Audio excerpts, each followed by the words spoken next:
Master चतर सिंह ने Khalsa college Amritsar के गोरे principal उत्ते जानी हमला करन दा अदालत सामने अपना दोष कबूल करदियां सिखां दी फरंगियां प्रति समूहिक रंजिश दा वड्डा कारण ये दस्सिया सी कि अंग्रेज़ां ने साडा सिखां दा पंजाब धोखे अते धक्के नाल मल लिया सी। इत्थे गौर करन वाली खास गल यह है कि पंजाब दा कोई होर भाईचारा हिंदू जां मुसलमान इस तरह के एहसास प्रगटा सकता है कि उन्हां दे हिरदियां चों यह हौका निकल सकता है कि अंग्रेज़ां ने साडा पंजाब मल लिया। अपना राज खुस जाण दा हौका उन्हां लोकां दे हिरदियां चों ही निकल सकता है जिन्हां ने अपना राज स्थापित करन लई पुश्त दर पुश्त अपना खून डोलिया होवे। ਇਹ कमाइयां दे मामले ने जिन्हां ने ਇਹ कमाइयां कीतियां होणगीਆਂ इन्हां दे खुस जाण दी वेदना ਉਹੀ जाण सकदे ने ਅਤੇ इस दा विगोचा उन्हां दियां रूहां नूं ही बेचैन करदा है। अंग्रेजी राज दे विरुद्ध गदर पार्टी दे समूचे प्रोपोगंडे चों इस विगोचे दे अंश जगह जगह नज़र आउंदे ने। गदरी बाबे अपनी जुझारू विरसे उत्ते किस कदर फखर करदे सन ਇਹ दर्शाउण लई भाई सज्जन सिंह नरंगवाल की कविता चों एक नमूना हाजिर है। सिंह सूरमे जानन लोकी मुढ़ों शेर बहादुर हिंद लुट के मुड़िया जांदा लुटिया इन्ना नादर निडर यह मशहूर बहादुर गुरु गोबिंद दे चेले धर्म की खातर प्यो पुत जिसने मौत नदी विच ठेले फड़ियां होइयां बंदी बांदा इन्हां कई छुड़ाइयां कई द्रौपदी वर्गियां रूहां मोड़ के घरी पहुँचाइयां। इसे तरह बाबा विसाखा सिंह जी आत्म कथा विचों कुछ अंश हाजिर हैं। श्री मान प्यारिया गुरु पंथा तू निमाणिया मान वधाउण वाला जो शरण आवे तिस कंठ लावे तू ही गुरां दा बचन कमाउण वाला गुरु रूप तू ही पंथ है तू ही जुलम दी जड़ पटाउण वाला तू ही रोंदियां धीर धराउण वाला मजा जालमा तू ही चखाउण वाला। अकाल बुंगे सी जदों दीवान लगा तेरा ख्याल सी नाम ध्याउण वाला तदों कीती पुकार सी ब्राह्मणा ने नाल तुरियों तू दुख वंडाउण वाला जालम मार के शेरा वजींदे ताई इट इट सरहिंद खड़काउण वाला सुदासर तू ही जा गज्जिया सी कट मसे दा सिर लियाउण वाला तू ही काबल ते दिल्ली नूं जेर कीता जालम मुल्क चों मार मकाउण वाला झंडा तू ही अमरीका मैं गड्ड करके सुते भारत नूं तू ही जगाउण वाला। नंबर 7 वडेरे पंथक सरोकार।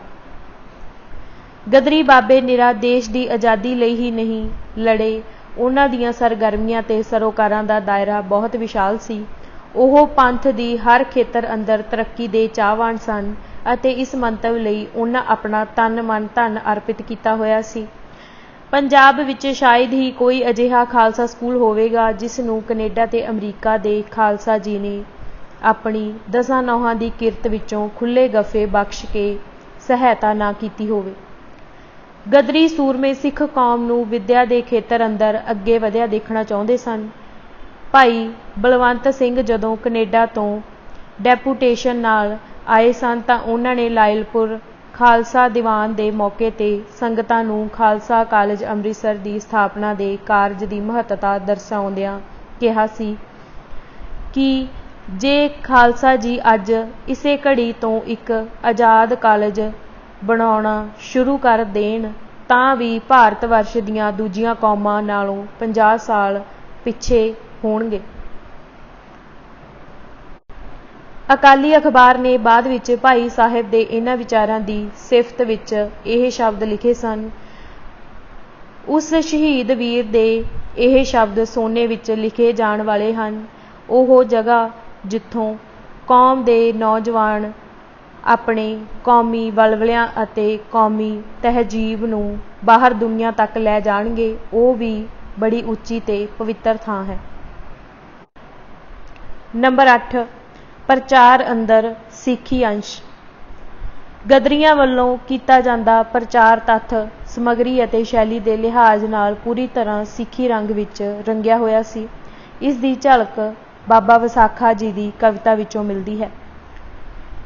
ਦਿਨ ਦੂਸਰੇ ਪਹਿਰ ਕੂ ਰਾਤ ਰਹਿੰਦੀ, ਸੁੱਤੇ ਵੀਰਾਂ ਨੂੰ ਅਸਾਂ ਉਠਾਇਆ ਜੀ। ਕੀਰਤਨ ਹੋਇਆ ਬਹੁਤ ਪ੍ਰੇਮ ਸੇ ਜੀ, ਅੰਮ੍ਰਿਤ ਸਿੰਘਾਂ ਨੂੰ ਫੇਰ ਛਕਾਇਆ ਜੀ। ਅਸਾਂ ਆਖਿਆ ਨਿਤਰੋ ਵੀਰ ਮੇਰੇ, ਸਾਨੂੰ ਆਪ ਕਰਤਾਰ ਪੁਆਇਆ ਜੀ। ਆਵੋ ਰਲ ਕੇ ਮੁਲਕ ਦੀ ਸੇਵ ਕਰੀਏ, ਭਾਰਤ ਵਰਸ਼ ਨੂੰ ਬਹੁਤ ਦਬਾਇਆ ਜੀ। ਲਾਏ ਜੇਜੀਏ ਬਹੁਤ ਹੀ ਜ਼ਾਲਮਾਂ ਨੇ, ਸਾਡਾ ਮਾਰ ਕਰ ਮੁਲਕ ਗਿਰਾਇਆ ਜੀ। ਉਠੋ ਰਲ ਕੇ ਵੀਰ ਜੀ ਹੋ ਤਕੜੇ, ਕਾਹਨੂੰ ਤੁਸਾਂ ਨੇ ਹੌਸਲਾ ਢਾਇਆ ਜੀ। ਇਸ ਜਿਉਣ ਤੋਂ ਵੀਰ ਜੀ ਮਰਨਾ ਚੰਗਾ, ਗੁਲਾਮ ਬਣ ਕਰ ਜਨਮ ਗਵਾਇਆ ਜੀ। ਅੱਗੇ ਤੁਸਾਂ ਦੇ ਕੀ ਫਰੰਗੜੇ ਨੇ, ਤੁਸਾਂ ਆਪਣਾ ਫਰਜ਼ ਭੁਲਾਇਆ ਜੀ। ਹਿੰਦੂ ਮੋਮਨ ਸਿੰਘ ਰਲ ਜਾਓ ਸਾਰੇ, ਫੁੱਟ ਤੁਸਾਂ ਨੂੰ ਮਾਰ ਖਪਾਇਆ ਜੀ। ਮਜ਼ਾ ਦੇਈਏ ਚਖਾਂ ਹੁਣ ਜ਼ਾਲਮਾਂ ਨੂੰ, ਸਾਨੂੰ ਮੌਕਾ ਮਹਾਰਾਜ ਦੁਆਇਆ ਜੀ। ਇੰਨੇ ਬਚਨ ਜਾਂ ਕੀਤੇ ਅਸਾਂ ਵੀਰੋ, ਸਿੰਘਾਂ ਸੋਹਣਾ ਜੈਕਾਰਾ ਬੁਲਾਇਆ ਜੀ। ਕਈ ਮਿਲ ਗਏ ਸਿੰਘ ਤਿਆਰ ਹੋ ਕੇ, ਸਾਡਾ ਸਾਥ ਸੀ ਉਹਨਾਂ ਬਣਾਇਆ ਜੀ। ਨੰਬਰ 9 ਵਿਕਾਸ ਅਤੇ ਤਰੱਕੀ ਬਾਰੇ। ਗਦਰੀ ਬਾਬਿਆਂ ਦਾ ਵਿਕਾਸ ਤੇ ਤਰੱਕੀ ਬਾਰੇ ਨਜ਼ਰੀਆ ਆਧੁਨਿਕਵਾਦੀਆਂ ਨਾਲੋਂ ਇੱਕਦਮ ਵੱਖਰਾ ਸੀ। ਵਿਕਾਸ ਤੋਂ ਉਹਨਾਂ ਦਾ ਭਾਵ ਨਿਰੋਲ ਪਦਾਰਥਕਵਾਦੀ ਤਰੱਕੀ ਨਹੀਂ ਸੀ। ਉਹ ਪਦਾਰਥਕ ਉੱਨਤੀ ਨਾਲੋਂ ਆਤਮਿਕ ਵਿਕਾਸ ਨੂੰ ਜ਼ਿਆਦਾ ਅਹਿਮੀਅਤ ਦਿੰਦੇ ਸਨ। ਬਾਬਾ ਜਵਾਲਾ ਜੀ ਨੇ ਅਮਰੀਕਾ ਕੈਨੇਡਾ ਅੰਦਰ ਸਿੱਖਾਂ ਦੇ ਹੋ ਰਹੇ ਵਿਕਾਸ ਬਾਰੇ ਆਪਣੇ ਵਿਚਾਰ ਇਸ ਤਰ੍ਹਾਂ ਪ੍ਰਗਟ ਕੀਤੇ ਸਨ।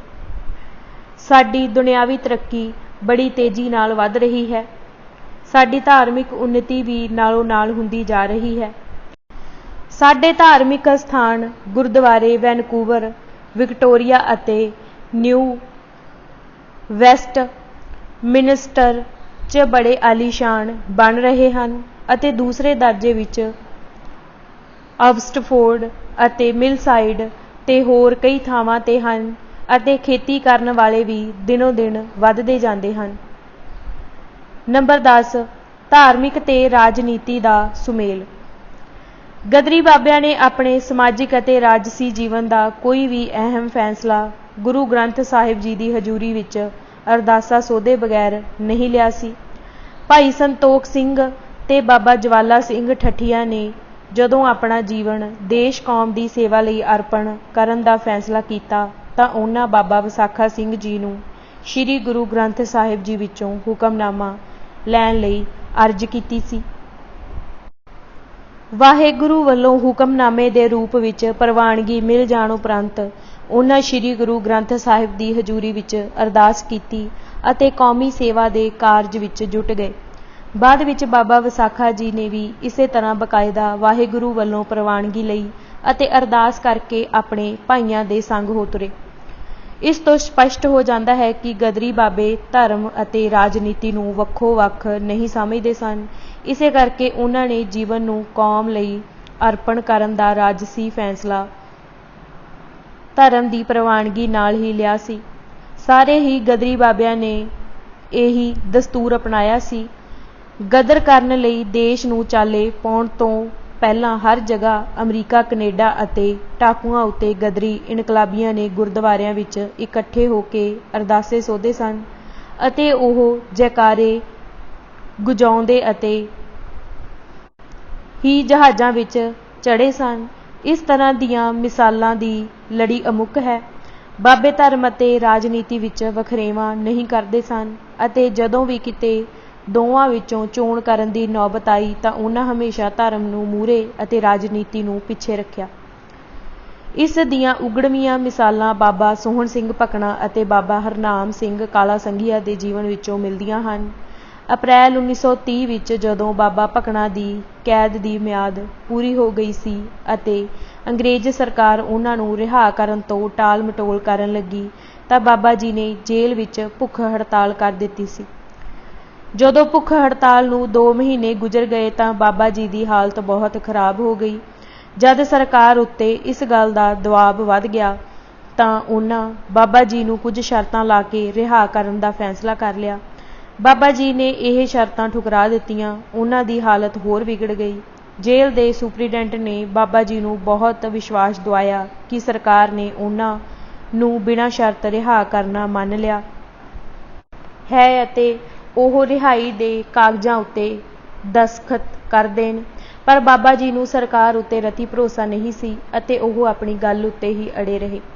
ਅਖੀਰ ਵਿੱਚ ਜਦੋਂ ਅਖਬਾਰਾਂ ਵਿੱਚ ਰੌਲਾ ਪੈ ਗਿਆ ਤਾਂ ਬਾਬਾ ਵਿਸਾਖਾ ਜੀ, ਪ੍ਰਸਿੱਧ ਅਕਾਲੀ ਆਗੂ ਸਰਦਾਰ ਖੜਕ ਸਿੰਘ ਅਤੇ ਸ਼ੇਰੇ ਪੰਜਾਬ ਅਖਬਾਰ ਦੇ ਐਡੀਟਰ ਸਰਦਾਰ ਅਮਰ ਸਿੰਘ ਬਾਬਾ ਜੀ ਕੋਲ ਮਿਓ ਹਸਪਤਾਲ ਗਏ ਅਤੇ ਉਹਨਾਂ ਨੇ ਬਾਬਾ ਜੀ ਨੂੰ ਦੱਸਿਆ ਕਿ ਮੋਰਚਾ ਬਿਨਾਂ ਸ਼ਰਤ ਫਤਿਹ ਹੋ ਗਿਆ ਹੈ ਅਤੇ ਅਸੀਂ ਅਕਾਲ ਤਖਤ ਤੋਂ ਹੁਕਮ ਲੈ ਕੇ ਆਏ ਹਾਂ। ਪੰਥ ਦਾ ਹੁਕਮ ਹੈ ਕਿ ਭੁੱਖ ਹੜਤਾਲ ਤੋੜ ਦਿੱਤੀ ਜਾਏ ਅਤੇ ਰਿਹਾਈ ਮੰਨ ਲਈ ਜਾਏ। ਤਦ ਮੈਂ ਸੰਗਤ ਦਾ ਹੁਕਮ ਮੰਨ ਕੇ ਭੁੱਖ ਹੜਤਾਲ ਖਤਮ ਕਰ ਦਿੱਤੀ। ਇਸ ਮਿਸਾਲ ਤੋਂ ਕਿੰਨਾ ਸਪਸ਼ਟ ਹੋ ਜਾਂਦਾ ਹੈ ਕਿ ਬਾਬਾ ਭਕਨਾ ਜੀ ਨੇ ਭੁੱਖ ਹੜਤਾਲ ਤੋੜਨ ਦਾ ਰਾਜਸੀ ਨਿਰਣਾ ਅਕਾਲ ਤਖਤ ਸਾਹਿਬ ਦੇ ਹੁਕਮ ਨਾਲ ਹੀ ਮੰਨਿਆ। ਜੇਕਰ ਇਹ ਧਰਮ ਅਤੇ ਰਾਜਨੀਤੀ ਦਾ ਸੁਮੇਲ ਨਹੀਂ ਤਾਂ ਹੋਰ ਕੀ ਹੈ। ਬਾਬਾ ਹਰਨਾਮ ਸਿੰਘ ਕਾਲਾ ਸੰਘੀਆ ਦੀ ਮਿਸਾਲ ਇਸ ਨਾਲੋਂ ਵੀ ਅੱਗੇ ਵੱਧ ਕੇ ਹੈ। ਉਹਨਾਂ ਨੇ ਵੀ ਜੇਲ੍ਹ ਅੰਦਰ ਅਰਦਾਸ ਕੀਤੀ ਸੀ ਕਿ ਉਹ ਸਰਕਾਰ ਦੀਆਂ ਸ਼ਰਤਾਂ ਉੱਤੇ ਰਿਹਾ ਨਹੀਂ ਹੋਣਗੇ, ਪਰ ਉਹਨਾਂ ਵੱਲੋਂ ਕੱਟੀ ਲੰਮੀ ਕੈਦ ਅਤੇ ਸਮੁੱਚੇ ਹਾਲਾਤ ਨੂੰ ਵੇਖਦਿਆਂ ਗਦਰੀਆਂ ਬਾਬਿਆਂ ਨੇ ਬਾਬਾ ਵਿਸਾਖਾ ਸਿੰਘ ਜੀ ਨੂੰ ਉਹਨਾਂ ਕੋਲ ਭੇਜਿਆ ਅਤੇ ਉਹਨਾਂ ਨੂੰ ਰਿਹਾਈ ਮਨਜ਼ੂਰ ਕਰ ਲੈਣ ਦੀ ਬੇਨਤੀ ਕੀਤੀ। ਪਰ ਬਾਬਾ ਜੀ ਨੇ ਕਿਹਾ ਕਿ ਉਹ ਅਰਦਾਸ ਕਰ ਚੁੱਕੇ ਹਨ ਅਤੇ ਅਰਦਾਸ ਭੰਗ ਕਰਕੇ ਉਹ ਵਾਹਿਗੁਰੂ ਅੱਗੇ ਝੂਠੇ ਨਹੀਂ ਪੈਣਾ ਚਾਹੁੰਦੇ। ਬਾਬਿਆਂ ਨੇ ਉਹਨਾਂ ਨੂੰ ਮਨਾਉਣ ਦੇ ਬਹੁਤ ਯਤਨ ਕੀਤੇ ਅਤੇ ਪਾਰਟੀ ਦਾ ਫੈਸਲਾ ਨਾ ਮੰਨਣ ਕਰਕੇ ਪਾਰਟੀ ਵਿੱਚੋਂ ਖਾਰਿਜ ਕਰਨ ਦਾ ਡਰਾਵਾ ਵੀ ਦਿੱਤਾ। ਪਰ ਬਾਬਾ ਜੀ ਆਪਣੀ ਅਰਦਾਸ ਉੱਤੇ ਡਟੇ ਰਹੇ ਅਤੇ ਅਖੀਰ ਵਿੱਚ ਬਿਨਾਂ ਸ਼ਰਤ ਰਿਹਾ ਹੋ ਕੇ ਬਾਹਰ ਆਏ ਸਨ। ਬਾਹਰ ਆਉਂਦਿਆਂ ਹੀ ਗਦਰੀ ਬਾਬਿਆਂ ਅਤੇ ਸਿੱਖ ਸੰਗਤਾਂ ਨੇ ਉਹਨਾਂ ਦਾ ਪੂਰਾ ਮਾਣ ਸਨਮਾਨ ਕੀਤਾ ਅਤੇ ਜਗ੍ਹਾ ਜਗ੍ਹਾ ਸਰੋਪਿਆਂ ਨਾਲ ਨਿਵਾਜਿਆ। ਗਦਰੀ ਬਾਬਿਆਂ ਦਾ ਸ਼ੀਸ਼ਾ ਅਤੇ ਅਣਮਤੀਆਂ ਦਾ ਚਿਹਰਾ। ਜਿਹੜੇ ਲੋਕ ਅੱਜ ਆਪਣੇ ਆਪ ਨੂੰ ਗਦਰੀ ਬਾਬਿਆਂ ਦੇ ਵਾਰਸ ਅਖਵਾਉਂਦੇ ਹਨ, ਉਪਰੋਕਤ ਤੱਥਾਂ ਦੀ ਰੌਸ਼ਨੀ ਵਿੱਚ ਉਹ ਆਪ ਹੀ ਦੇਖ ਸਕਦੇ ਨੇ ਕਿ ਉਹ ਗਦਰੀ ਬਾਬਿਆਂ ਦੇ ਕੀ ਲੱਗਦੇ ਹਨ। ਗਦਰੀ ਬਾਬਿਆਂ ਨਾਲ ਉਹਨਾਂ ਦਾ ਕੀ ਮੇਲ ਬਣਦਾ ਹੈ। ਉੱਪਰ ਦਰਸਾਏ 10 ਪੱਖਾਂ ਵਿੱਚੋਂ ਉਹ ਕਿਹੜੇ ਪੱਖ ਉੱਤੇ ਖਰੇ ਉਤਰਦੇ ਹਨ। ਕੀ ਉਹਨਾਂ ਨੂੰ ਆਪਣੇ ਸਿੱਖ ਹੋਣ 'ਤੇ ਮਾਣ ਹੈ।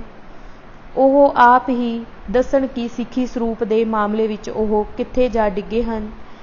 ਸਿੱਖੀ ਵਿਰਸੇ ਨਾਲ ਉਹਨਾਂ ਦਾ ਕਿੰਨਾ ਕੁ ਮੋਹ ਪਿਆਰ ਹੈ। ਜਿਹੜੇ ਬੰਦੇ ਆਪਣੇ ਨਾਵਾਂ ਪਿੱਛੇ ਸਿੰਘ ਲਾਉਣਾ ਬੱਜਰ ਗੁਨਾਹ ਸਮਝਦੇ ਹਨ, ਉਹ ਆਪਣੇ ਆਪ ਨੂੰ ਗਦਰੀ ਬਾਬਿਆਂ ਦੇ ਵਾਰਿਸ ਕਿਹੜੇ ਮੂੰਹ ਨਾਲ ਕਹਿੰਦੇ ਹਨ। ਵੈਸੇ ਤਾਂ ਗਦਰੀ ਬਾਬਿਆਂ ਦੇ ਉਪਰੋਕਤ ਸ਼ੀਸ਼ੇ 'ਚੋਂ ਅਣਮਤੀਆਂ ਦੇ ਅਸਲੀ ਚਿਹਰੇ ਆਸਾਨੀ ਨਾਲ ਦੇਖੇ ਜਾ ਸਕਦੇ ਹਨ, ਪਰ ਇਸ ਬਾਰੇ ਉਹਨਾਂ ਦੇ ਹੀ ਇੱਕ ਸਹਿਯੋਗੀ ਦੀ ਗਵਾਹੀ ਵੱਧ ਫਾਇਦੇਮੰਦ ਰਹੇਗੀ। ਪ੍ਰਸਿੱਧ ਕਹਾਣੀਕਾਰ ਵਰਿਆਮ ਸਿੰਘ ਸੰਧੂ, ਜਿਹੜੇ ਇਸ ਵੇਲੇ ਦੇਸ਼ ਭਗਤ ਯਾਦਗਾਰ ਕਮੇਟੀ ਜਲੰਧਰ ਦੇ ਟਰੱਸਟੀ ਹਨ, ਨੇ ਆਪਣੀ ਸਾਹਿਤਕ ਸਵੈ ਜੀਵਨੀ ਅੰਦਰ ਆਪਣੇ ਜਾਤੀ ਅਨੁਭਵ ਦੇ ਆਧਾਰ 'ਤੇ ਪੰਜਾਬ ਦੀ ਖੱਬੇ ਪੱਖੀ ਧਿਰ ਅਤੇ ਇਸ ਦੇ ਗਲਬੇ ਹੇਠ ਦੇਸ਼ ਭਗਤ ਯਾਦਗਾਰ ਕਮੇਟੀ ਬਾਰੇ ਕੁਝ ਅਜਿਹੇ ਇਕਬਾਲ ਕੀਤੇ ਹਨ ਜਿਨ੍ਹਾਂ ਤੋਂ ਤੁਸੀਂ ਇਸ ਧਿਰ ਦੀ ਸਿੱਖ ਵਿਰੋਧੀ ਮਾਨਸਿਕਤਾ ਬਾਰੇ ਸਹੀ ਅੰਦਾਜ਼ਾ ਲਾ ਸਕਦੇ ਹੋ। ਵਰਿਆਮ ਸਿੰਘ ਸੰਧੂ ਨੇ ਜਲੰਧਰ ਵਿਖੇ ਗਦਰੀ ਦੇਸ਼ ਭਗਤਾਂ ਦੀ ਯਾਦ ਵਿੱਚ ਲੱਗਦੇ ਸਾਲਾਨਾ ਮੇਲੇ 'ਤੇ ਗਾਈ ਗਈ ਇੱਕ ਕਵਿਸ਼ਰੀ ਦਾ ਬਹੁਤ ਦਿਲਚਸਪ ਪ੍ਰਸੰਗ ਬਿਆਨ ਕੀਤਾ ਹੈ। ਲੇਖਕ ਅਨੁਸਾਰ ਕਵਿਸ਼ਰੀ ਵਿੱਚ ਦੇਸ਼ ਕੌਮ ਲਈ ਸ਼ਹੀਦ ਹੋਏ ਸੂਰਮਿਆਂ ਨੂੰ ਨਮਸਕਾਰ ਕੀਤੀ ਗਈ ਸੀ। ਕੁਰਬਾਨੀ ਦੀ ਲੜੀ ਦੀ ਸ਼ੁਰੂਆਤ ਗੁਰੂ ਅਰਜਨ ਦੇਵ ਜੀ ਦੀ ਸ਼ਹੀਦੀ ਤੋਂ ਹੁੰਦੀ ਹੈ। ਫਿਰ ਗੁਰੂ ਤੇਗ ਬਹਾਦਰ ਜੀ ਅਤੇ ਉਹਨਾਂ ਦੇ ਸਾਥੀ ਸਿੱਖਾਂ ਦੀਆਂ ਸ਼ਹੀਦੀਆਂ, ਗੁਰੂ ਗੋਬਿੰਦ ਸਿੰਘ ਜੀ ਅਤੇ ਉਹਨਾਂ ਦੇ ਸਾਹਿਬਜ਼ਾਦਿਆਂ ਦੀਆਂ ਸ਼ਹੀਦੀਆਂ ਦਾ ਬਿਰਤਾਂਤ ਸੀ ਅਤੇ ਅਖੀਰ ਵਿੱਚ ਜਾ ਕੇ ਭਾਰਤ ਦੇ ਆਜ਼ਾਦੀ ਸੰਗਰਾਮ ਦੇ ਸ਼ਹੀਦਾਂ ਦੀ ਗਾਥਾ ਸੀ। ਕਿਉਂਕਿ ਇਹ ਕਵਿਸ਼ਰੀ ਵਿੱਚ ਸਿੱਖ ਇਤਿਹਾਸ ਅਤੇ ਗੁਰੂਆਂ ਦਾ ਜ਼ਿਕਰ ਕੀਤਾ ਗਿਆ ਸੀ, इस करके देश भगत यादगार कमेटी नूं यह कविश्री सिद्धि मेले विच गाउण तो पहलां अपने सैंसर बोर्ड तो पास करवाउणी पई सी। जिस दिन यह कविश्री सैंसर बोर्ड सामने आई उस दिन एक सीनियर कामरेड देर नाल पहुंचण करके इस दा पहला हिस्सा नहीं सुन सकिया सी अते उसने पिछला हिस्सा सुन के इस नूं आइटम नूं मेले विच गाउण दी मंजूरी दे दित्ती सी। पर मेले विच जदों उसने पहला हिस्सा जिस विच गुरुआं दीआं कुर्बानियां दा बिरतांत सी सुनिया तां उसनूं ਇੰਨੀ ਔਖ होई कि ਉਹ ਇੱਕਦਮ ਭੱਜ ਕੇ स्टेज ਸਕੱਤਰ ਕੋਲ ਗਿਆ ਅਤੇ ਉਸ ਕੋਲ ਸ਼ਿਕਾਇਤ ਕੀਤੀ कि ਇਹ ਕੀ ਗਾਈ ਜਾ ਰਹੇ ਨੇ। ਉਸ ਦਿਨ ਤਾਂ ਇਹ ਗਦਰੀ ਬਾਬਿਆਂ ਅਤੇ ਭਗਤ ਸਿੰਘ ਹੋਰਾਂ ਬਾਰੇ ਗਾ ਰਹੇ ਸਨ, ਅੱਜ ਗੁਰੂਆਂ ਦਾ ਪ੍ਰਸੰਗ ਲੈ ਕੇ ਬਹਿ ਗਏ। ਇਸ ਕਾਂਡ ਬਾਰੇ ਲਿਖਦਿਆਂ ਵਰਿਆਮ ਸੰਧੂ ਨੇ ਕਮਿਊਨਿਸਟਾਂ ਦੇ ਇੱਕ ਵਰਗ ਦੇ ਕੁਰਾਹੇ ਗ੍ਰਸੀ ਸੋਚ ਦਾ ਭਾਂਡਾ ਭੰਨਿਆ ਹੈ। ਉਸ ਮੁਤਾਬਕ ਇਹਨਾਂ ਕਮਿਊਨਿਸਟਾਂ ਨੂੰ ਇਤਿਹਾਸ ਦਾ ਭਾਰਤ ਦੀ ਆਜ਼ਾਦੀ ਦੇ ਸੰਗਰਾਮ ਵਾਲਾ ਕਾਲਖੰਡ ਹੀ ਆਪਣਾ ਲੱਗਦਾ ਹੈ। ਗੁਰੂਆਂ ਦੀ ਕੁਰਬਾਨੀ ਵਾਲਾ ਹਿੱਸਾ ਉਹਨਾਂ ਨੂੰ ਆਪਣੇ ਇਤਿਹਾਸ ਦਾ ਹਿੱਸਾ ਨਹੀਂ ਲੱਗਦਾ। ਉਹ ਇਸ ਦੀ ਵਿਆਖਿਆ ਕਰਦਾ ਲਿਖਦਾ ਹੈ ਕਿ ਅਸਲ ਵਿੱਚ ਸਾਡੇ ਖੱਬੇ ਧਿਰ ਦਾ ਬਹੁਤ ਵੱਡਾ ਹਿੱਸਾ ਸਾਡੇ ਸਮਕਾਲੀਨ ਇਨਕਲਾਬੀ ਇਤਿਹਾਸ ਨੂੰ ਆਪਣੇ ਵਿਰਸੇ ਵਜੋਂ ਸਵੀਕਾਰਨ ਦੀ ਥਾਂ ਉਸ ਤੋਂ ਇੱਕ ਵਿੱਥ ਥਾਪ ਕੇ ਚੱਲਣ ਦਾ ਵਿਸ਼ਵਾਸੀ ਰਿਹਾ ਹੈ ਅਤੇ ਆਪਣੇ ਇਤਿਹਾਸ ਨੂੰ ਰੂਸ ਜਾਂ ਚੀਨ ਵਰਗੇ ਇਨਕਲਾਬਾਂ ਦੇ ਇਤਿਹਾਸ ਨਾਲ ਜੋੜ ਕੇ ਕੇਵਲ ਤੇ ਕੇਵਲ ਉਹਨਾਂ ਦੇ ਇਤਿਹਾਸ ਨੂੰ ਹੀ ਆਪਣਾ ਪ੍ਰੇਰਨਾ ਸਰੋਤ ਸਮਝਦਾ ਸਮਝਾਉਂਦਾ ਰਿਹਾ ਹੈ। ਅਸੀਂ ਭਾਵੇਂ ਇਸ ਇਨਕਲਾਬੀ ਇਤਿਹਾਸ ਤੋਂ ਬੇਮੁਖ ਹੋਏ ਰਹੇ ਪਰ ਸਾਡੇ ਗਦਰੀ ਸੂਰਬੀਰਾਂ ਅਤੇ ਕਿਰਤੀ ਕਿਸਾਨ ਲਹਿਰ ਦੇ ਆਗੂ ਆਪਣੇ ਸਜਿੰਦ ਇਤਿਹਾਸ ਨਾਲ ਨਾਤਾ ਜੋੜ ਕੇ ਉਸ ਤੋਂ ਸਦਾ ਪ੍ਰੇਰਨਾ ਅਤੇ ਉਤਸ਼ਾਹ ਲੈ ਕੇ ਚੱਲਦੇ ਅਤੇ ਲੜਦੇ ਰਹੇ। ਉਹ ਜਾਣਦੇ ਸਨ ਕਿ ਸਾਡਾ ਆਪਣਾ ਜਾਨਦਾਰ ਇਤਿਹਾਸ ਹੀ ਸਾਡੇ ਪੈਰਾਂ ਹੇਠਲੀ ਜ਼ਮੀਨ ਬਣਦਾ ਹੈ ਜਿਸ ਉੱਤੇ ਖਲੋ ਕੇ ਅਸੀਂ ਆਪਣੇ ਸੁਪਨਿਆਂ ਦੇ ਆਕਾਸ਼ 'ਚੋਂ ਮਨ ਚਾਹੇ ਤਾਰੇ ਤੋੜਨ ਦਾ ਉਦਮ ਕਰ ਸਕਦੇ ਹਾਂ। ਜਿਹੜੇ ਲੋਕ ਆਪਣੇ ਇਤਿਹਾਸ ਨਾਲ ਸਜਿੰਦ ਰਿਸ਼ਤਾ ਸਥਾਪਿਤ ਕਰਨ ਤੋਂ ਉਕ ਜਾਂਦੇ ਹਨ ਉਹ ਆਪਣੇ ਪੈਰਾਂ ਹੇਠਲੀ ਜ਼ਮੀਨ ਗਵਾ ਬੈਠਦੇ ਹਨ। ਪੈਰਾਂ ਥੱਲਿਓਂ ਜ਼ਮੀਨ ਖਿਸਕਣ ਨਾਲ ਬੰਦੇ ਧਿਰਾਂ ਅਤੇ ਲਹਿਰਾਂ ਪਤਾਲ ਵਿੱਚ ਗਰਕ ਹੋ ਜਾਂਦੇ ਹਨ। ਵਰਿਆਮ ਸਿੰਘ ਸੰਧੂ ਦੇ ਇਸ ਬਿਰਤਾਂਤ ਤੋਂ ਤੁਸੀਂ ਆਪ ਅੰਦਾਜ਼ਾ ਲਾ ਲਵੋ ਕਿ ਖੱਬੇ ਪੱਖੀ ਧਿਰ ਗਰਕ ਕੇ ਕਿਹੜੇ ਪਤਾਲ ਵਿੱਚ ਜਾ ਡਿੱਗੀ ਹੈ। ਪ੍ਰਸ਼ਨ, ਇੰਨੇ ਪ੍ਰਤੱਖ ਤੱਥਾਂ ਦੇ ਸਨਮੁਖ ਕੋਈ ਹਕੀਕਤ ਨੂੰ ਕਿਵੇਂ ਝੁਠਲਾ ਸਕਦਾ ਹੈ? ਇਸ ਗੱਲ ਤੇ ਥੋੜ੍ਹੀ ਹੈਰਾਨੀ ਹੁੰਦੀ ਹੈ। ਉੱਤਰ, ਹੈਰਾਨੀ ਦੀ ਗੱਲ ਹੀ ਹੈ ਕਿ ਗਦਰੀ ਬਾਬਿਆਂ ਦੇ ਸਮਕਾਲੀਆਂ 'ਚੋਂ ਕਿਸੇ ਨੂੰ ਵੀ ਇਸ ਗੱਲ ਵਿੱਚ ਭੋਰਾ ਜਿੰਨਾ ਵੀ ਸ਼ੱਕ ਨਹੀਂ ਸੀ ਕਿ ਗਦਰੀ ਬਾਬੇ ਸਿੱਖ ਸਨ। ਬਾਬਾ ਜਵਾਲਾ ਸਿੰਘ ਨੇ ਭਾਰਤ ਦੇ ਜਿਨ੍ਹਾਂ 94 ਵਿਦਿਆਰਥੀਆਂ ਨੂੰ ਅਮਰੀਕਾ ਵਿੱਚ ਪੜ੍ਹਾਈ ਕਰਨ ਲਈ ਗੁਰੂ ਗੋਬਿੰਦ ਸਿੰਘ ਵਜ਼ੀਫੇ ਨਾਲ ਨਿਵਾਜਿਆ ਸੀ ਉਹਨਾਂ 'ਚੋਂ ਇੱਕ ਦਰਿਸੀ ਚੇਈਆਂ ਨਾਂ ਦਾ ਤੇਲਗੂ ਨੌਜਵਾਨ ਸੀ। ਭਾਵੇਂ ਉਹ ਬਾਅਦ ਵਿੱਚ ਗਦਰੀ ਬਾਬਿਆਂ ਦੀਆਂ ਉਮੀਦਾਂ ਉੱਤੇ ਪੂਰਾ ਨਾ ਉਤਰਿਆ ਅਤੇ ਛੇਤੀ ਹੀ ਪਾਰਟੀ ਤੋਂ ਕਿਨਾਰਾ ਕਰ ਗਿਆ ਪਰ ਉਸਨੇ ਇਹ ਤੱਥ ਸਹੀ ਨੋਟ ਕੀਤਾ ਕਿ ਗਦਰ ਲਹਿਰ ਵਿੱਚ ਵਧੇਰੇ ਕਰਕੇ ਸਿੱਖ ਅੱਗੇ ਆਏ ਅਤੇ ਲਹਿਰ ਲਗਭਗ ਉਹਨਾਂ ਦੀ ਹੀ ਹੋ ਗਈ। ਇਸ ਸੱਚਾਈ ਨੂੰ ਕੋਈ ਨਹੀਂ ਝੁਠਲਾ ਸਕਦਾ ਕਿ ਗਦਰ ਅਖਬਾਰ ਸਿੱਖ ਭਾਈਚਾਰੇ ਵਿੱਚ ਹੀ ਪੜ੍ਹਿਆ ਤੇ ਵੰਡਿਆ ਜਾਂਦਾ ਸੀ। ਵਿਦੇਸ਼ਾਂ ਵਿਚਲੇ ਸਾਰੇ ਗੁਰਦੁਆਰਿਆਂ ਵਿੱਚ ਇਹ ਅਖਬਾਰ ਪਹੁੰਚਦਾ ਅਤੇ ਪੜ੍ਹਿਆ ਜਾਂਦਾ ਸੀ। ਸਰ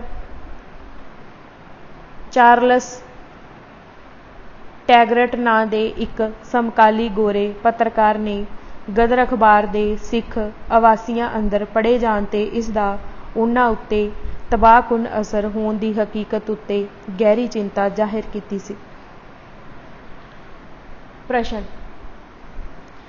ਪਰ ਗਦਰ ਅਖਬਾਰ ਤਾਂ ਸੁਣਿਆ ਪੰਜਾਬੀ ਤੋਂ ਬਿਨਾਂ ਉਰਦੂ, ਹਿੰਦੀ ਅਤੇ ਗੁਜਰਾਤੀ ਵਿੱਚ ਵੀ ਛਪਦਾ ਸੀ। ਫਿਰ ਤੁਸੀਂ ਇਹ ਕਿਵੇਂ ਕਹਿ ਸਕਦੇ ਹੋ ਕਿ ਇਹ ਸਿੱਖਾਂ ਅੰਦਰ ਹੀ ਪੜ੍ਹਿਆ ਜਾਂਦਾ ਸੀ? ਉੱਤਰ, ਜਿੱਥੋਂ ਤੱਕ ਤਾਂ ਉਰਦੂ ਦੀ ਗੱਲ ਹੈ ਉਸ ਵੇਲੇ ਸਿੱਖਾਂ ਵਿੱਚ ਉਰਦੂ ਅਤੇ ਪੰਜਾਬੀ ਦੋਨੋਂ ਬੋਲੀਆਂ ਜਾਂਦੀਆਂ ਸਨ। ਇਸ ਕਰਕੇ ਉਰਦੂ ਵਿੱਚ ਛਪਦਾ ਗਦਰ ਵੀ ਬਹੁਤਾ ਸਿੱਖਾਂ ਵਿੱਚ ਹੀ ਪੜ੍ਹਿਆ ਜਾਂਦਾ ਸੀ। ਬਾਕੀ ਗੁਜਰਾਤੀ ਅਤੇ ਹਿੰਦੀ ਵਿੱਚ ਗਦਰ ਦੇ ਕਿੰਨੇ ਕੁ ਅੰਗ ਛਪੇ ਇਸ ਬਾਰੇ ਕੋਈ ਠੋਸ ਜਾਣਕਾਰੀ ਨਹੀਂ।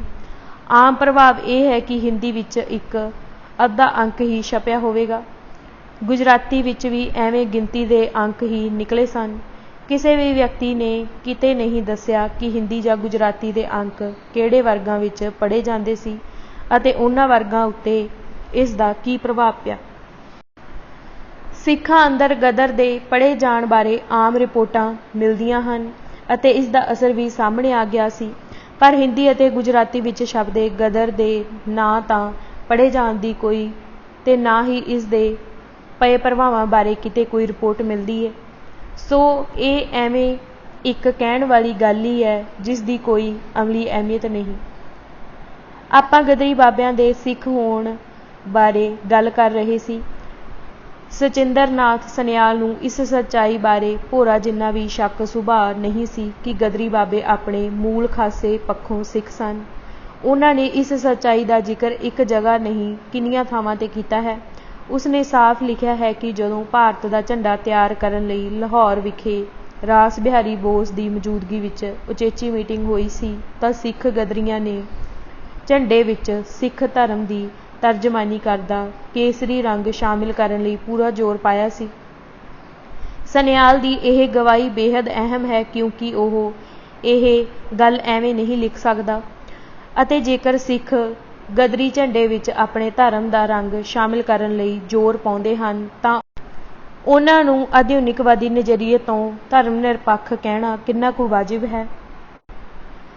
ਗਦਰੀ ਬਾਬੇ ਜੇਕਰ ਆਧੁਨਿਕਵਾਦੀ ਨਜ਼ਰੀਏ ਤੋਂ ਧਰਮ ਨਿਰਪੱਖ ਹੁੰਦੇ ਤਾਂ ਉਹਨਾਂ ਨੂੰ ਝੰਡਾ ਤਿਆਰ ਕਰਨ ਵੇਲੇ ਧਰਮ ਦਾ ਵੇਰਵਾ ਪਾਉਣ ਦੀ ਲੋੜ ਨਹੀਂ ਸੀ। ਸੋ ਇਸ ਤੋਂ ਸਾਬਿਤ ਹੁੰਦਾ ਹੈ ਕਿ ਗਦਰੀ ਬਾਬੇ ਉਹਨਾਂ ਅਰਥਾਂ ਵਿੱਚ ਧਰਮ ਨਿਰਪੱਖ ਨਹੀਂ ਸਨ ਅਣਮਤੀਆਂ ਵੱਲੋਂ ਜਿਵੇਂ ਉਹਨਾਂ ਨੂੰ ਪੇਸ਼ ਕੀਤਾ ਜਾਂਦਾ ਹੈ। ਹਾਂ, ਇਸ ਬਾਰੇ ਕੋਈ ਦੋ ਰਾਵਾਂ ਨਹੀਂ ਹਨ ਅਤੇ ਉਹ ਧਾਰਮਿਕ ਭੇਦਭਾਵ ਅਤੇ ਤੰਗ ਨਜ਼ਰੀ ਤੋਂ ਸੁਰਖਰੂ ਹਨ ਜਿਵੇਂ ਕਿ ਹਰ ਸੱਚਾ ਸਿੱਖ ਹੁੰਦਾ ਹੈ ਜਾਂ ਹੋਣਾ ਚਾਹੀਦਾ। ਇਹਨਾਂ ਦੋਨੋਂ ਗੱਲਾਂ ਵਿੱਚ ਬਹੁਤ ਵੱਡਾ ਫਰਕ ਹੈ। ਸ਼ਹੀਦ ਭਗਤ ਸਿੰਘ ਅਤੇ ਉਹਨਾਂ ਦੇ ਸਾਥੀਆਂ ਨੇ 1927-28 ਵਿੱਚ ਲਾਲਾ ਲਾਜਪਤ ਰਾਏ ਨਾਲ ਇੱਕ ਅਖਬਾਰੀ ਬਹਿਸ ਰਚਾਈ ਸੀ।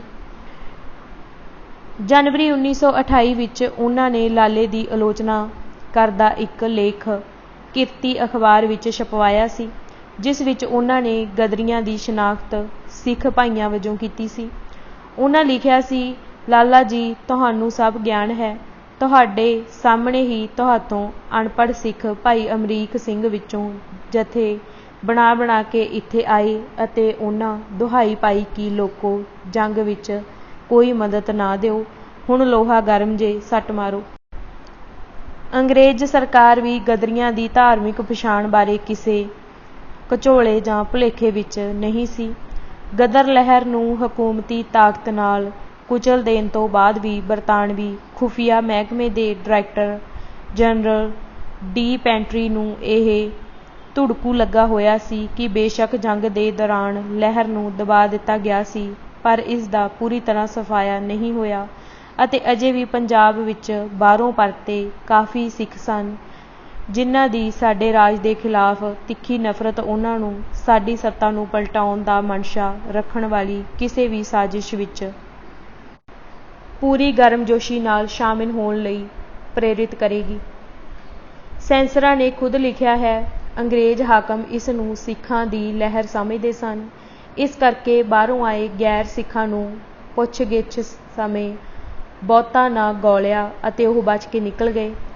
ਜਿਵੇਂ ਪਰਮਾਨੰਦ ਝਾਂਸੀ, ਜਗਤ ਰਾਮ, ਪ੍ਰਿਥੀ ਸਿੰਘ ਲਾਲੜੂ ਆਦਿ।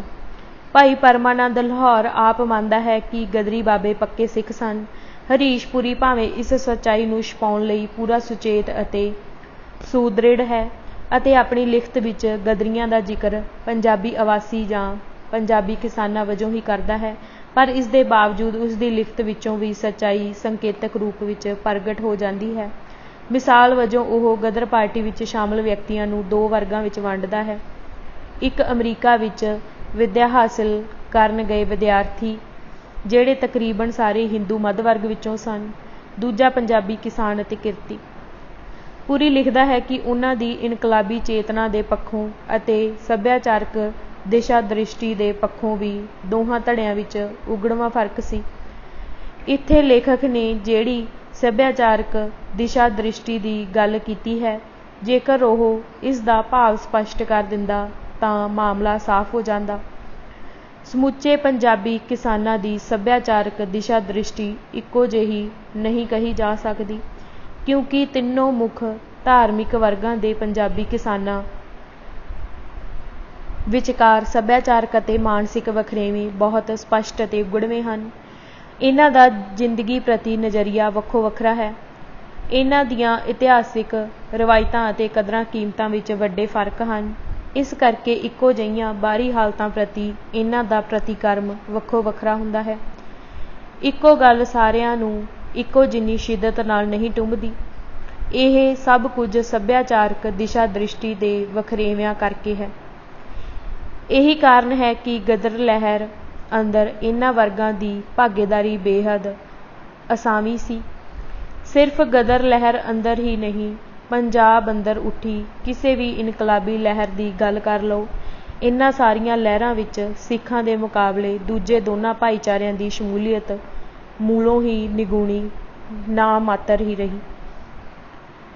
ਕਮਿਊਨਿਸਟ ਲਹਿਰ ਦੀ ਗੱਲ ਕੀਤੀ ਜਾਵੇ ਤਾਂ ਪੰਜਾਬ ਅੰਦਰ ਇਸ ਵਿੱਚ ਸਿੱਖਾਂ ਦੀ ਹੈਸੀਅਤ ਹਮੇਸ਼ਾ ਹੀ ਭਾਰੂ ਰਹੀ ਹੈ। ਇੱਥੋਂ ਤੱਕ ਕਿ ਜਗਜੀਤ ਸਿੰਘ ਆਨੰਦ ਦੇ ਦੱਸਣ ਮੁਤਾਬਕ ਇੱਕ ਵਾਰ ਕੇਂਦਰੀ ਲੀਡਰਸ਼ਿਪ ਨੇ ਪੰਜਾਬ ਦੇ ਕਮਿਊਨਿਸਟ ਆਗੂਆਂ ਨੂੰ ਪਾਰਟੀ ਦੇ ਅੰਦਰ ਵੱਖ-ਵੱਖ ਧਾਰਮਿਕ ਭਾਈਚਾਰਿਆਂ ਵਿਚਕਾਰ ਅਸੰਤੁਲਨ ਨੂੰ ਦਰੁਸਤ ਕਰਨ ਲਈ ਵਿਸ਼ੇਸ਼ ਹਦਾਇਤਾਂ ਦਿੱਤੀਆਂ ਸਨ ਅਤੇ ਪੰਜਾਬ ਦੇ ਆਗੂਆਂ ਨੇ ਇਹਨਾਂ ਹਦਾਇਤਾਂ ਉੱਤੇ ਅਮਲ ਫਰਮਾਉਂਦਿਆਂ ਹਿੰਦੂ ਭਾਈਚਾਰੇ ਦੇ ਕਮਿਊਨਿਸਟ ਕਾਰਕੁਨਾਂ, ਜਿਨ੍ਹਾਂ ਦੀ ਗਿਣਤੀ ਆਟੇ ਵਿੱਚ ਲੂਣ ਦੇ ਬਰਾਬਰ ਸੀ, ਨੂੰ ਮਕਾਨਕੀ ਤਰੀਕੇ ਨਾਲ ਤਰੱਕੀ ਦੇ ਕੇ ਆਗੂ ਪਦਵੀਆਂ ਦੇ ਦਿੱਤੀਆਂ ਸਨ, ਪਰ ਇਹ ਤਜਰਬਾ ਬੁਰੀ ਤਰ੍ਹਾਂ ਫੇਲ ਹੋ ਗਿਆ ਸੀ। ਕਾਰਨ ਉਹੀ ਕਿ ਪੰਜਾਬੀ ਸਮਾਜ ਦੇ ਇਹਨਾਂ ਦੋਨਾਂ ਵਰਗਾਂ ਦੀ ਸੱਭਿਆਚਾਰਕ ਦਿਸ਼ਾ ਦ੍ਰਿਸ਼ਟੀ ਬਹੁਤ ਹੀ ਭਿੰਨ-ਭਿੰਨ ਹੈ। ਇਹ ਜੀਵਨ ਦੀ ਜਿਉਂਦੀ ਜਾਗਦੀ ਹਕੀਕਤ ਹੈ, ਜਿਸ ਨੂੰ ਕੋਈ ਅਮੂਰਤ ਵਿਚਾਰਧਾਰਾ ਜਾਂ ਕੋਈ ਮੁਰਦਾ ਸਿਧਾਂਤ ਨਹੀਂ ਬਦਲ ਸਕਦਾ। ਤਾਂ ਕੋਈ ਆਪਣੀ ਆਤਮਾ ਨੂੰ ਸੰਤੁਸ਼ਟ ਕਰਨ ਲਈ ਇਸ ਤੋਂ ਮੁਨਕਰ ਹੋਣ ਅਤੇ ਇਸ ਨੂੰ ਅਣਡਿੱਠ ਕਰਨ ਦੀ ਮਨਮਰਜ਼ੀ ਕਰ ਸਕਦਾ। ਪ੍ਰਸਿੱਧ ਮਾਰਕਸਵਾਦੀ ਚਿੰਤਕ ਪ੍ਰੋਫੈਸਰ ਰਣਧੀਰ ਸਿੰਘ ਦਿੱਲੀ ਨੇ 1945 ਵਿੱਚ ਗਦਰ ਲਹਿਰ ਬਾਰੇ ਲਿਖੇ ਇੱਕ ਕਿਤਾਬਚੇ ਵਿੱਚ ਅਚੇਤ ਤੌਰ ਤੇ ਕੁਝ ਅਜਿਹੇ ਕਥਨ ਕੀਤੇ ਹਨ ਜਿਨ੍ਹਾਂ ਤੋਂ ਇਸ ਲਹਿਰ ਦੇ ਸਿੱਖ ਖਾਸੇ ਬਾਰੇ ਕੋਈ ਸੰਦੇਹ ਨਹੀਂ ਰਹਿੰਦਾ। ਬਾਬਾ ਵਿਸਾਖਾ ਸਿੰਘ ਨੂੰ ਸਾਰੇ ਪੰਥ ਨੇ ਸ਼੍ਰੀ ਅਕਾਲ ਤਖਤ ਦਾ ਜਥੇਦਾਰ ਚੁਣਿਆ। ਅੱਜ ਆਪ ਸਿੱਖ ਕਿਸਾਨ ਘਰਾਂ ਵਿੱਚ ਸਭ ਤੋਂ ਪਿਆਰੇ ਤੇ ਸਤਿਕਾਰੀ ਸ਼ਖਸੀਅਤ ਹਨ। ਬਾਬਾ ਗੁਰਮੁਖ ਸਿੰਘ ਲਲਤੋਂ ਅੱਜ ਉਹਨਾਂ ਦੀ ਕਹਾਣੀ ਸਿੱਖ ਦੇਸ਼ ਭੂਮੀਆਂ ਦੇ ਬੱਚੇ ਦੇ ਮੂੰਹ ਤੇ ਹੈ। ਇਹ ਗਾਥਾ ਹੈ ਥੋੜ੍ਹੇ ਜਿਹੇ ਅੱਖਰਾਂ ਵਿੱਚ ਗਦਰ ਪਾਰਟੀ ਅਤੇ ਉਸ ਦੇ ਸੂਰਬੀਰਾਂ ਦੀ, ਅਮਰ ਸਰਾਬੇ ਦੇ ਸਾਥੀਆਂ ਦੀ, ਜਿਹੜੇ ਆਮ ਸਿੱਖ ਕਿਸਾਨ ਘਰਾਂ ਵਿੱਚ ਕਹਾਣੀਆਂ ਬਣ ਚੁੱਕੇ ਹਨ। ਸੋਚਣ ਵਾਲੀ ਗੱਲ ਹੈ ਕਿ ਗਦਰੀ ਸੂਰਬੀਰ ਸਿੱਖ ਕਿਸਾਨ ਘਰਾਂ ਵਿੱਚ ਹੀ ਕਿਉਂ ਕਹਾਣੀਆਂ ਬਣੇ, ਹਿੰਦੂ ਜਾਂ ਮੁਸਲਿਮ ਘਰਾਂ ਵਿੱਚ ਕਿਉਂ ਨਹੀਂ? ਇਸ ਦਾ ਕੋਈ ਤਾਂ ਕਾਰਨ ਹੋਵੇਗਾ। ਉਹ ਕੀ ਹੈ? ਅਣਮਤੀਏ ਜੇਕਰ ਇਸ ਸਵਾਲ ਬਾਰੇ ਇਮਾਨਦਾਰੀ ਨਾਲ ਸੋਚਣ ਦੀ ਜੁਰਤ ਵਿਖਾਉਣ ਤਾਂ ਉਹਨਾਂ ਨੂੰ ਸੱਚ ਦੀ ਪਛਾਣ ਕਰਨ ਅਤੇ ਇਸ ਨੂੰ ਪ੍ਰਵਾਨ ਕਰਨ ਵਿੱਚ ਕੋਈ ਮੁਸ਼ਕਿਲ ਪੇਸ਼ ਨਹੀਂ ਆਵੇਗੀ। ਪਰ ਇਮਾਨਦਾਰੀ ਅਤੇ ਜੁਰਤ ਦਾ ਹੀ ਤਾਂ ਸਾਰਾ ਰੌਲਾ ਹੈ। ਪੰਜਵਾਂ ਖੰਡ, ਗਦਰੀ ਬਾਬਿਆਂ ਦੀ ਸਿੱਖ ਪਛਾਣ ਦਾ ਸਿਧਾਂਤਕ ਪੱਖ। ਪਿਛਲੇ ਹਿੱਸੇ ਵਿੱਚ ਆਪਾਂ ਦੇਖ ਲਿਆ ਹੈ ਕਿ ਠੋਸ ਤੱਥ ਅਣਮਤੀਆਂ ਨੇ ਇਸ ਦਾਅਵੇ ਨੂੰ ਪੂਰਨ ਰੂਪ ਵਿੱਚ ਰੱਦ ਕਰ ਦਿੰਦੇ ਹਨ ਕਿ ਗਦਰੀ ਬਾਬੇ ਆਪਣੇ ਧਾਰਮਿਕ ਸਰੋਕਾਰਾਂ ਤੋਂ ਮੁਕਤ ਹੋ ਗਏ ਸਨ ਜਾਂ ਉਹਨਾਂ ਨੇ ਧਰਮ ਨੂੰ ਆਪਣੇ ਨਿੱਜੀ ਵਿਸ਼ਵਾਸਾਂ ਤੱਕ ਸੀਮਿਤ ਕਰ ਲਿਆ ਸੀ ਅਤੇ ਆਪਣੇ ਰਾਜਸੀ ਜੀਵਨ ਉੱਤੇ ਇਸ ਦਾ ਪਰਛਾਵਾਂ ਨਹੀਂ ਪੈਣ ਦਿੱਤਾ ਸੀ। ਪਰ ਆਪਾਂ ਇਸ ਮਾਮਲੇ ਦੇ ਸਿਧਾਂਤਕ ਪਹਿਲੂ ਬਾਰੇ ਗੱਲ ਕਰਦੇ ਹਾਂ। ਪ੍ਰਸ਼ਨ: ਇੱਥੇ ਮਨ ਵਿੱਚ ਇੱਕ ਵਾਜਿਬ ਸਵਾਲ ਖੜਾ ਹੁੰਦਾ ਹੈ ਕਿ ਸਾਰੇ ਵਿਦਵਾਨ ਉਦਾਰਪੰਥੀ ਹੋਣ ਜਾਂ ਖੱਬੇ ਪੰਥੀ ਗਦਰੀ ਬਾਬਿਆਂ ਨੂੰ ਧਰਮ ਨਿਰਪੱਖ ਸਾਬਿਤ ਕਰਨ ਲਈ ਇੰਨੇ ਰੀਝਵਾਨ ਅਤੇ ਇੱਕਮਤ ਕਿਉਂ ਹਨ? ਉੱਤਰ: ਇਸ ਦਾ ਵੱਡਾ ਕਾਰਨ ਇਹੀ ਸਮਝ ਵਿੱਚ ਪੈਂਦਾ ਹੈ ਕਿ ਇਹਨਾਂ ਵਿਦਵਾਨਾਂ ਦੀਆਂ ਨਜ਼ਰਾਂ ਵਿੱਚ ਧਰਮ ਦਾ ਦਰਜਾ ਨੀਵਾਂ ਅਤੇ ਧਰਮ ਨਿਰਪੱਖਤਾ ਦੀ ਆਧੁਨਿਕ ਧਾਰਨਾ ਦਾ ਦਰਜਾ ਉੱਚਾ ਹੈ, ਕਿਉਂਕਿ ਇਹਨਾਂ ਦੇ ਸੋਚਣ ਮੁਤਾਬਕ ਧਰਮ ਲੋਕਾਂ ਅੰਦਰ ਤੰਗ ਨਜ਼ਰੀ ਅਤੇ ਕੱਟੜਪੂਣੇ ਦੇ ਭਾਵ ਪੈਦਾ ਕਰਦਾ ਹੈ, ਜਦ ਕਿ ਧਰਮ ਨਿਰਪੱਖਤਾ ਦਾ ਸਿਧਾਂਤ ਖੁੱਲ੍ਹ ਦਿਲੀ ਅਤੇ ਅਗਾਂਹ ਵਧੂ ਸੋਚ ਦਾ ਪ੍ਰਤੀਕ ਹੈ। ਇਸ ਤਰ੍ਹਾਂ ਇਹ ਵਿਦਵਾਨ ਆਪਣੇ ਵੱਲੋਂ ਤਾਂ ਗਦਰੀ ਬਾਬਿਆਂ ਦਾ ਭਲਾ ਕਰਦੇ ਨੇ, ਉਹ ਉਹਨਾਂ ਨੂੰ ਤੰਗ ਨਜ਼ਰੀ ਅਤੇ ਕੱਟੜਪੂਣੇ ਤੋਂ ਸੁਰਖਰੂ ਦਿਖਾਉਣ ਤੇ ਸਾਬਿਤ ਕਰਨਾ ਚਾਹੁੰਦੇ ਨੇ। ਉਹਨਾਂ ਦੇ ਮਨਾਂ ਅੰਦਰ ਇਹ ਧਾਰਨਾ ਪੱਕੀ ਵਸੀ ਹੋਈ ਹੈ ਕਿ ਧਾਰਮਿਕ ਵਿਅਕਤੀ ਤੰਗ ਨਜ਼ਰੀ ਅਤੇ ਕੱਟੜਪੂਣੇ ਤੋਂ ਸੁਰਖਰੂ ਨਹੀਂ ਹੋ ਸਕਦਾ। ਇਹ ਸਦਗੁਣ ਧਰਮ ਨਿਰਪੱਖਤਾ ਦੇ ਧਾਰਨੀ ਬਣ ਕੇ ਪ੍ਰਕਾਸ਼ਮਾਨ ਹੋ ਸਕਦੇ ਨੇ। ਬਸ ਸਾਰੇ ਮਸਲੇ ਦੀ ਚੂਲ ਇਹ ਧਾਰਨਾ ਹੀ ਹੈ। ਇੱਥੇ ਵਿਚਾਰਨ ਵਾਲੀ ਗੱਲ ਇਹ ਹੈ ਕਿ ਇਹ ਧਾਰਨਾ ਕਦੋਂ, ਕਿੰਨਾ ਇਤਿਹਾਸਿਕ ਹਾਲਤਾਂ ਅੰਦਰ ਪੈਦਾ ਹੋਈ ਸੀ ਅਤੇ ਇੰਨੇ ਵਿਆਪਕ ਪੈਮਾਨੇ 'ਤੇ ਮਕਬੂਲ ਕਿਵੇਂ ਹੋ ਗਈ।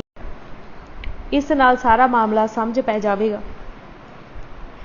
ਇੱਕ ਗੱਲ ਸਾਫ਼ ਹੈ ਕਿ ਇਹ ਧਾਰਨਾ ਧੁਰ ਦੀ ਬਾਣੀ ਨਹੀਂ, ਇਹ ਮਨੁੱਖੀ ਧਾਰਨਾ ਹੈ।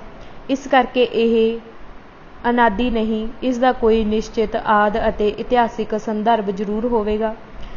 ਨਾਲ ਹੀ ਇਹ ਗੱਲ ਵੀ ਪੱਕੀ ਹੈ ਕਿ ਮਨੁੱਖੀ ਰਚਨਾ ਹੋਣ ਕਰਕੇ ਇਸ ਨੂੰ ਦੈਵੀ ਸੱਚ ਦਾ ਰੁਤਬਾ ਨਹੀਂ ਦਿੱਤਾ ਜਾ ਸਕਦਾ। ਇਸ ਦੀ ਪਰਖ ਕੀਤੀ ਜਾ ਸਕਦੀ ਹੈ, ਇਸ ਵਿੱਚ ਨੁਕਸ ਛਾਂਟਿਆ ਜਾ ਸਕਦਾ ਹੈ ਤੇ ਇਸ ਨੂੰ ਸੋਧਿਆ ਜਾਂ ਪੂਰਨ ਰੂਪ ਵਿੱਚ ਰੱਦ ਵੀ ਕੀਤਾ ਜਾ ਸਕਦਾ ਹੈ। ਵਿਗਿਆਨ ਵਿੱਚ ਸੱਚਾ ਵਿਸ਼ਵਾਸ ਰੱਖਣ ਵਾਲਾ ਕੋਈ ਵੀ ਪ੍ਰਬੁੱਧ ਵਿਅਕਤੀ ਅਜਿਹੀ ਸੰਭਾਵਨਾ ਨੂੰ ਮੂਲੋਂ ਹੀ ਰੱਦ ਨਹੀਂ ਕਰ ਸਕਦਾ, ਕਿਉਂਕਿ ਆਖਿਰਕਾਰ ਸਾਇੰਸ ਵੀ ਇਹੀ ਸਿਖਾਉਂਦੀ ਹੈ। ਇਸ ਦਾ ਆਪਣਾ ਵਿਕਾਸ ਵੀ ਇਸੇ ਤਰ੍ਹਾਂ ਹੀ ਹੋਇਆ। ਸਾਇੰਸ ਦੇ ਉਪਾਸਕਾਂ ਦਾ ਦਾਅਵਾ ਇਹੀ ਹੈ। ਇਸੇ ਕਰਕੇ ਧਰਮ ਬਾਰੇ ਬਣੀ ਉਪਰੋਕਤ ਧਾਰਨਾ ਵਿੱਚ ਅੰਨਾ ਵਿਸ਼ਵਾਸ ਕਰਨ ਦੀ ਬਜਾਏ ਇਸ ਦੀ ਸੱਚਾਈ 'ਤੇ ਸ਼ੱਕ ਕਰਨਾ ਨਾ ਸਿਰਫ ਵਾਜਿਬ ਹੈ, ਸਗੋਂ ਸੱਚਾਈ ਦਾ ਥਾਹ ਪਾਉਣ ਲਈ ਅਜਿਹਾ ਕਰਨਾ ਲਾਜ਼ਮੀ ਹੈ। ਇਸ ਦੀ ਆਪਣੇ ਵਿਵੇਕ ਨਾਲ ਗਹਿਰੀ ਛਾਣਬੀਣ ਕੀਤੀ ਜਾਣੀ ਚਾਹੀਦੀ ਹੈ ਅਤੇ ਇਸ ਨੂੰ ਸੱਚ ਦੀ ਕਸੌਟੀ ਉੱਤੇ ਪਰਖਿਆ ਜਾਣਾ ਚਾਹੀਦਾ ਹੈ। ਪਿੱਛੇ ਸੋਚਣ ਲਈ ਜੁਰਅਤ ਦੀ ਜਿਹੜੀ ਗੱਲ ਕਹੀ ਗਈ ਸੀ, ਉਸ ਦਾ ਵੀ ਠੋਸ ਭਾਵ ਇਹੀ ਬਣਦਾ ਹੈ।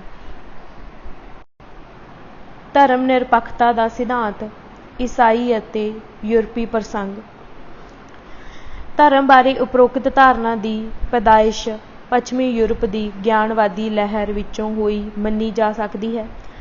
ਪੱਛਮ ਦੇ ਜਿਨ੍ਹਾਂ ਵਿਦਵਾਨਾਂ ਨੇ ਇਹ ਧਾਰਨਾ ਵਿਕਸਿਤ ਕੀਤੀ, ਉਹਨਾਂ ਸਾਹਮਣੇ ਪੱਛਮੀ ਯੂਰਪ ਦਾ ਠੋਸ ਤਜਰਬਾ ਸੀ। ਇਸ ਧਾਰਨਾ ਦਾ ਇਹ ਠੋਸ ਇਤਿਹਾਸਿਕ ਪ੍ਰਸੰਗ ਅੱਖੋਂ ਓਹਲੇ ਨਹੀਂ ਕਰਨਾ ਚਾਹੀਦਾ। ਪੱਛਮੀ ਵਿਦਵਾਨਾਂ ਦਾ ਧਰਮ ਬਾਰੇ ਅਨੁਭਵ ਈਸਾਈ ਧਰਮ ਤੱਕ ਸੀਮਿਤ ਸੀ।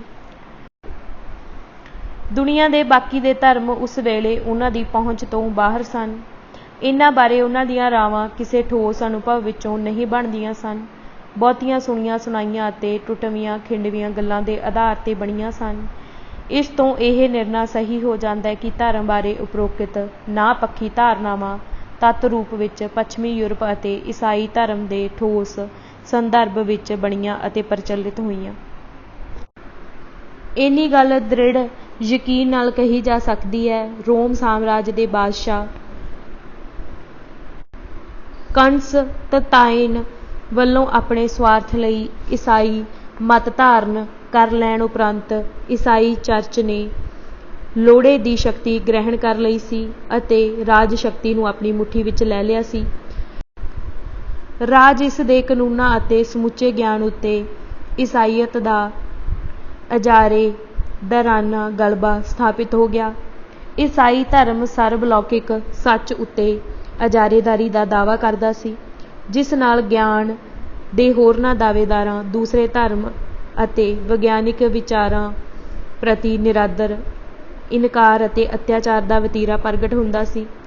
ਕੈਥੋਲਿਕ ਧਰਮ ਸ਼ਾਸਤਰ ਦੀ ਗਿਆਨ ਉੱਤੇ ਅਜਾਰੇਦਾਰੀ ਨੂੰ ਜਦੋਂ ਵੀ ਕਿਸੇ ਪਾਸਿਓਂ ਕੋਈ ਵੰਗਾਰ ਖੜੀ ਹੁੰਦੀ ਦਿਖੀ ਤਾਂ ਚਰਚ ਨੇ ਤਾਕਤ ਦੀ ਬੇਦਰੇਗ ਵਰਤੋਂ ਕਰਕੇ ਇਸ ਨੂੰ ਦਬਾ ਦੇਣ ਦਾ ਵਤੀਰਾ ਅਪਣਾਇਆ। ਇਸ ਨੇ ਵਿਰੋਧੀ ਵਿਚਾਰਾਂ ਨੂੰ ਦਬਾਉਣ ਲਈ ਆਪਣੀ ਤਾਕਤ ਦੀ ਬੇਕਿਰਕ ਵਰਤੋਂ ਕੀਤੀ। ਜਿਉਂ-ਜਿਉਂ ਸਥਾਪਿਤ ਵਿਚਾਰਾਂ ਦੀ ਵਿਰੋਧਤਾ ਵੱਧਦੀ ਗਈ, ਤਿਉਂ-ਤਿਉਂ ਚਰਚ ਦਾ ਰਵੱਈਆ ਵਧੇਰੇ ਕੱਟੜ ਤੇ ਹਿੰਸਕ ਹੁੰਦਾ ਗਿਆ। ਸਥਾਪਤ ਧਰਮ ਦੁਆਰਾ ਵਿਰੋਧੀ ਵਿਚਾਰ ਪ੍ਰਗਟਾਉਣ ਵਾਲੇ ਦਾਨਸ਼ਵਰਾਂ ਨੂੰ ਭੈ-ਭੀਤ ਕਰਨ ਲਈ ਤਹਿਕੀਕਾਤ ਦਾ ਬਦਨਾਮ ਤਰੀਕਾ ਅਮਲ ਵਿੱਚ ਲਿਆਂਦਾ ਗਿਆ। ਵਿਰੋਧੀ ਲਿਖਤਾਂ ਨੂੰ ਕੁਫਰ ਭਰੇ ਲਫ਼ਜ਼ ਕਹਿ ਕੇ ਇਹਨਾਂ 'ਤੇ ਸਖ਼ਤ ਪਾਬੰਦੀਆਂ ਮਾੜਨ ਅਤੇ ਇਹਨਾਂ ਦੇ ਗੁਸਤਾਖ ਲੇਖਕਾਂ ਨੂੰ ਰੱਬ ਨਿੰਦਕ ਕਰਾਰ ਦੇ ਕੇ ਚੁਰਾਹਿਆਂ ਵਿੱਚ ਖੰਭਿਆਂ ਨਾਲ ਬੰਨ੍ਹ ਕੇ ਜਿੰਦਾ ਜਲਾ ਦੇਣ ਵਰਗੀਆਂ ਵਹਿਸ਼ੀ ਸਜ਼ਾਵਾਂ ਦੇਣ ਦੀ ਰੀਤ ਚਾਲੂ ਕੀਤੀ ਗਈ। ਲੋਕਾਂ ਨੂੰ ਧਰਮ 'ਚੋਂ ਛੇਕ ਦੇਣ ਦੇ ਫਤਵੇ, ਕਠੋਰ ਅਤੇ ਬੇਕਿਰਕ ਸਜ਼ਾਵਾਂ, ਖੰਭਿਆਂ ਨਾਲ ਬੰਨ੍ਹ ਕੇ ਜਿੰਦਾ ਜਲਾ ਦੇਣ ਵਾਲੀਆਂ ਹੌਲਨਾਕ ਵਾਰਦਾਤਾਂ ਨਿੱਤ ਦਿਹਾੜੀ ਦੀ ਗੱਲ ਬਣ ਗਈਆਂ ਸਨ। ਇਹਨਾਂ ਗੱਲਾਂ ਦੇ ਨਤੀਜੇ ਵਜੋਂ ਪੱਛਮੀ ਯੂਰਪ ਦੇ ਲੋਕਾਂ ਅੰਦਰ ਈਸਾਈ ਕੱਟੜਤਾ ਦੇ ਵਿਰੁੱਧ ਵਿਆਪਕ ਰੋਹ ਪੈਦਾ ਹੋ ਗਿਆ ਸੀ। ਇਸਲਾਮ ਅਤੇ ਈਸਾਈ ਮਤ ਦੇ ਕੱਟੜ ਪੈਰੋਕਾਰਾਂ ਵਿਚਕਾਰ ਆਪੋ ਆਪਣੇ ਧਰਮ ਦੀ ਚੜ੍ਹਤਲ ਅਤੇ ਅਜਾਰੇ ਦਰਾਨਾ ਚੌਧਰ ਕਾਇਮ ਕਰਨ ਲਈ ਲੜੇ ਗਏ ਧਰਮ ਯੁੱਧਾਂ ਵਿੱਚ ਹੋਏ ਬੇਹਿਸਾਬੇ ਖੂਨ ਖਰਾਬੇ ਨੇ ਧਰਮ ਵਿਰੋਧੀ ਜਜ਼ਬਿਆਂ ਨੂੰ ਹੋਰ ਤਾਂ ਚੜ੍ਹਾ ਦਿੱਤਾ ਸੀ। ਇਹ ਸੀ ਉਹ ਠੋਸ ਇਤਿਹਾਸਿਕ ਪ੍ਰਸੰਗ ਜਿਸ ਵਿੱਚ ਚਰਚ ਨੂੰ ਰਾਜ ਨਾਲੋਂ ਅਲੱਗ ਕਰਨ ਅਤੇ ਇਸ ਨੂੰ ਵਿਅਕਤੀਆਂ ਦੇ ਨਿੱਜੀ ਵਿਸ਼ਵਾਸਾਂ ਤੱਕ ਸੀਮਿਤ ਕਰਨ ਦੀ ਮੰਗ ਉੱਠੀ ਅਤੇ ਧਰਮ ਨਿਰਲੇਪਤਾ ਦੀ ਆਧੁਨਿਕ ਧਾਰਨਾ ਪੈਦਾ ਹੋਈ। ਅੱਜ ਅਸੀਂ ਗਦਰੀ ਬਾਬੇ ਕੌਣ ਸਨ ਕਿਤਾਬ ਦੇ 131 ਪੰਨੇ ਪੜ੍ਹ ਚੁੱਕੇ ਹਾਂ। ਬਾਕੀ ਦੀ ਕਿਤਾਬ ਅਸੀਂ ਅਗਲੇ ਭਾਗ ਵਿੱਚ ਪੜ੍ਹਾਂਗੇ। ਵਾਹਿਗੁਰੂ ਜੀ ਕਾ ਖਾਲਸਾ, ਵਾਹਿਗੁਰੂ ਜੀ ਕੀ ਫਤਿਹ।